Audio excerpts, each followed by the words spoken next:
50 గడపలు ఉన్న ఆ మారుమూల గ్రామంలో 350 మంది నివాసం ఉంటున్నారు. అంతా ఐకమత్యంగా ఉంటూ కొండల మధ్య ప్రశాంతంగా జీవించే ఆ గ్రామస్తులు ఇప్పుడు బిక్కుబిక్కుమంటూ కంటి మీద కునుకు లేకుండా గడుపుతున్నారు. ఇద్దరు గ్రామస్తులు కళ్ళెదుటే క్షణాల వ్యవధిలో వాంతులు విరోచనాలతో చనిపోవటం ఇది ఖచ్చితంగా దెయ్యం పనేనని గ్రామస్తులు నమ్ముతున్నారు. వీరి మూఢనమ్మకాన్ని పక్కన పెడితే గ్రామంలో చావులకు కారణం ఏంటనేది ఇప్పుడు మిస్టరీగా మారింది.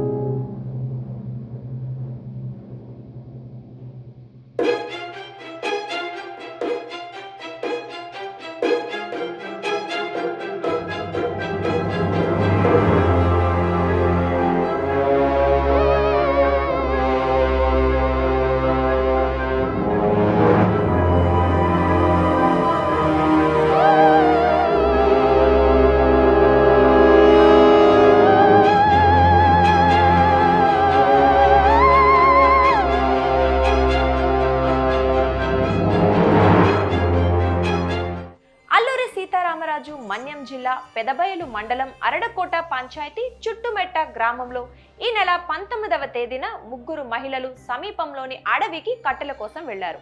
అకస్మాత్తుగా పెద్ద శబ్దం వచ్చింది. పాంగి అనసమ్మ అనే గృహిణికి ఒక ఆకారం కనిపించింది. దీంతో పాంగి అనసమ్మ పరుగులు పెడుతూ ఇంటికి వచ్చి పడిపోయింది.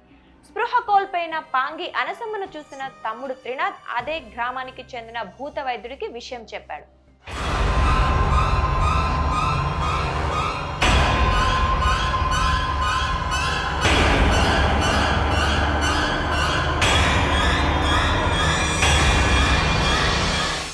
మన్యంలో భూత వైద్యుణ్ణి గొరవడు అని పిలుస్తారు. గొరవడు కిముడు సహదేవ్ పాంగి అనసమ్మకు మంత్రోచ్చారణ చేస్తూ విభూతి చల్లాడు.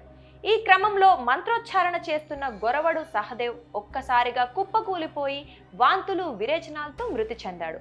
గ్రామస్తులు ఏమి జరిగిందో అని తెలుసుకునే లోపే అనసమ్మకు సపర్యలు చేస్తున్న తమ్ముడు త్రినాథ్ గొరవడు సహదేవ్ మాదిరిగానే వాంతులు విరోచనాలు చేసుకుని మృతి చెందాడు. క్షణాల వ్యవధిలో ఇద్దరు ఒకే లక్షణాలతో మృతి చెందడంతో గ్రామస్తులు భయాందోళనకు గురయ్యారు.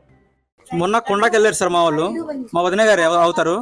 కొండ పైకి వెళ్ళిన తర్వాత అక్కడ ఏదో గాలి సోకింది సార్. అంటే చెట్టు ఏదో పడినట్టు శబ్దం అవుతే వీళ్ళు భయపడ్డారు. భయపడిన తర్వాత అలా ఇంటికి వచ్చారు సార్. ఇంటికి వచ్చిన తర్వాత ఇది 10 నిమిషాలు 20 నిమిషాలు అరగంట అయింది మాకు తెలియదు సార్. అయిన తర్వాత ఆమెకు మోషన్స్ వాంతింగ్స్ అయ్యేది సార్. జనరల్గా మా ఊర్లో ఏం జరిగినా సరే సాదబ్బా ఒకడే ఉన్నారు సార్. అక్కడ తెలిసిన వాళ్ళు వచ్చి ఇతనికి తీసుకెళ్ళారు సార్. అక్కడ ఊదడానికి తీసుకొచ్చి మనవాడము చెయ్యి పట్టుకొని చూశాడు సార్. చూసిన తర్వాత ఏదో సోకి ఉన్నదో నేను మందు తీసుకొచ్చి ఊదుతానని అన్నారు సార్. వచ్చిన తర్వాత ఊదారు సార్ మనవాడు. ఆ కడవలు ఉంటుంది కదా సార్, మనం అది కాపేసి ఊదిన తర్వాత అలాగే ఒక 5-10 నిమిషాలు అయింది సార్. ఊదిన కూర్చున్నాడు. కూర్చొని బామర్తే నేను వాటర్ తాగుతాననేసి వాటర్ అడిగాడు సార్. వాటర్ అడిగిన తర్వాత వాటర్ తాగుతూ అలా పడిపోయారు సార్. గురవాగడ ఊదిన అతను కిముడు సాదేవ్. ఆ తర్వాత మా బామ్మరి తొంగి చూసి వెళ్ళి పట్టుకున్నాడు సార్. అతన్ని పట్టుకున్న తర్వాత అతను కూడా నాతో పాటు ఇద్దరు పడిపోయాడు సార్. పడిపోయి అలాగా 5-15 నిమిషాల్లోనే అలాగా టైం ఇవ్వకుండా అలాగా వాంతులు విరోచనాలు రెండు దబ్బా దబ్బా దబ్బా అలా కారిపోయాయి సార్. కిందన కారిపోయి అలాగ ఇద్దరు అంత స్పాట్లో ఇద్దరు చనిపోయారు సార్. ఇదే జరిగింది సార్. ఇంకా ఎటువంటి జ్వరం కానీ జబ్బులు కానీ అసలు ఏం జరగలేదు సార్. చనిపోయిన ఇద్దరికి దహన సంస్కారాలు నిర్వహించడానికి గ్రామస్తులు శ్మశాన వాటికకు వెళ్లారు. అక్కడ కొందరు చితిని ఏర్పాటు చేస్తున్న సమయంలో ఒకరి నోటి నుండి మీరెందుకు వచ్చారు, ఇప్పటికే ఇద్దరి పని అయిపోయింది, నీ తొడభాగం నాకు కావాలి అంటూ హెచ్చరించడం గ్రామస్తులను మరింత భయాందోళనకు గురి చేసింది. తమ గ్రామాన్ని దెయ్యం ఆవహించిందని, ఇంకా ఎంతమందిని బలి తీసుకుంటుందో అని గ్రామస్తులు భయపడిపోతున్నారు. అంటే సార్ ఇప్పుడు దాన పరిస్థితి రోజు వెళ్తాం కదా సార్, డుంబగురు తోడుగా ముందుకు వెళ్తారు కదా సార్. అక్కడ ఒక ధూపం పెట్టి అక్కడ కర్రలు అలా సర్దేసి కాల్చని తీసుకెళ్తాం సార్. ఫస్ట్ వెళ్ళినప్పుడు ఇద్దరు వెళ్ళారు సార్. శ్మశానానికి వెళ్తే డుంబగురికి పట్టలేదు, తోడుకి వెళ్ళిన వాడికి పట్టింది. అలాగా పడితేమో ఇంకా 2 ప్రాణాలను తీసాను కదా, నీ ప్రాణం కూడా కావాలి, నాకు నీ తొడ మసం కావాలని అలా అల్లు తీసింది సార్ డుంబగురికి.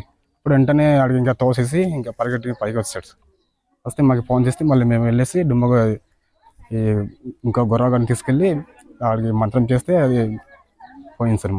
దెయ్యం మళ్ళీ వదిలేసింది సార్ అతనికి. అయితే ఈ ఘటన ఆలస్యంగా వెలుగులోకి రావడంతో మీడియా బృందం తాజాగా చుట్టుమెట్ట గ్రామాన్ని సందర్శించింది. మీడియాతో మాట్లాడిన గ్రామస్తులు తమ గ్రామానికి దోషం పట్టిందని, దెయ్యాలతో గ్రామానికి ప్రమాదం పొంచి ఉందని తెలిపారు. గ్రామస్తులు అందరూ ఏ పనికి వెళ్లకుండా గుంపులు గుంపులుగా రాత్రి పగలు ఒకే చోట ఉంటున్నారు. వైద్య శాఖకు చెందిన ఏఎన్ఎం గ్రామానికి చేరుకొని వైద్య సేవలు అందిస్తున్నారు. అసలు చుట్టుమెట్ట గ్రామంలో ఏం జరిగింది అనేది ప్రస్తుతానికైతే మిస్టరీగానే ఉంది. అధికారులు ఏమైనా చొరవ తీసుకొని మరణాలకు గల కారణాలు తెలుసుకుంటారేమో చూడాలి. దెయ్యం పట్టింది అన్నదే మాకు నిర్ధారణ సార్. ఇతనికి తీసుకెళ్ళి ఊదించాం సార్. ఎవ్వరికి మన ఊర్లో కానీ ఈ పక్క ఊర్లో కానీ ఈ దెయ్యం కానీ ఏదో ఒక జ్వరం కానీ ఏదో చేతి పట్టడం కానీ రకరకాలకి తీసుకెళ్తాం సార్.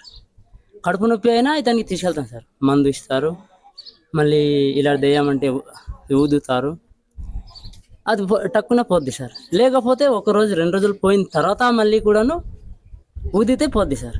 కానీ ఈ ఇన్సిడెంట్ ఇదే మొదటిసారి సార్.